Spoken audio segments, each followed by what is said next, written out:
వీళ్ళు ఇంటికాడ ఉన్నవాడు కొంతమంది చెప్తాను మీరు అలా చేయకూడదు అనేసి అక్కడికి వెళ్తే ఏమా చింతలి ఏడకూడదు వద్దు చేత అమ్మొచ్చాడు ఓకేనా కొత్త స్టూడెంట్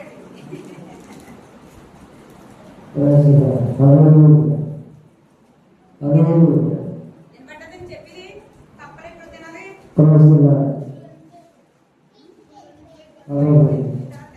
సండే స్కూల్లో పెడతారు బయట తినేసి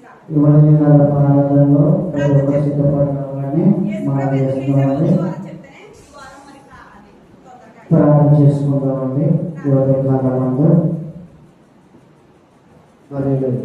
మహోన్నతుడ సర్వశక్తిమంతుడైన ప్రభువా, మమ్మల్ని మిక్కిలిగా ప్రేమించి పరలోకపు తండ్రి, నీ కృప ద్వారా మమ్మల్ని రక్షించి ఇంతవరకు నాయన నీ మహిమ ద్వారా నడిపించినందుకు వందనాలు.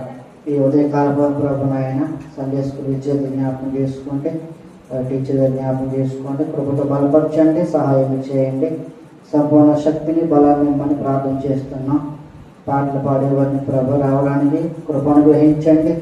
నీ మహిమలో ప్రతి అవసరం తీర్చండి ప్రభు నాయన. ఈ రోజున నీ పునరుద్ధాన బలమును జ్ఞాపకం చేసుకుంటూ వారందరము కూడా ప్రభు నాయన సంఘంగా కూడి నేను సేవించే వారముగా మరణాన్ని విడిచి ప్రభు మా కొరకు విజయాన్ని ఇచ్చావు. ఈ లోక సమస్యలను తీర్చడానికి నువ్వు వచ్చావు ప్రభు నాయన. పాపం నుండి విడుదల చేశావు, మా కొరకే ప్రభు తిరిగి లేచావు నాయన ప్రభు నాయన.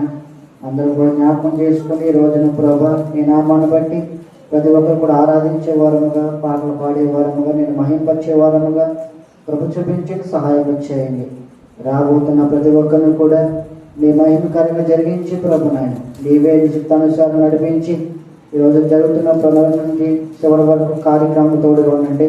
బాప్తిస్మ కార్యక్రమాల్లో, వాక్యములో, ప్రార్థనలో, అలాగే నేను ఆరాధనలో ప్రతి విషయంలో కూడా మేలు చేయండి ప్రభు నాయన. రాబోతున్న ప్రతి ఒక్క సమకూర్చమని ప్రార్థన చేస్తున్నాం.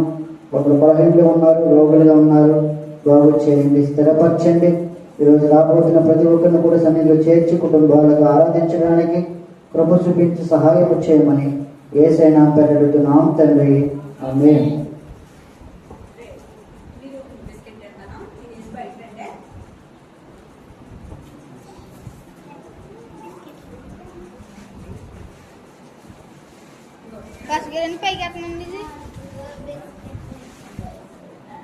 రెండు చింపేసి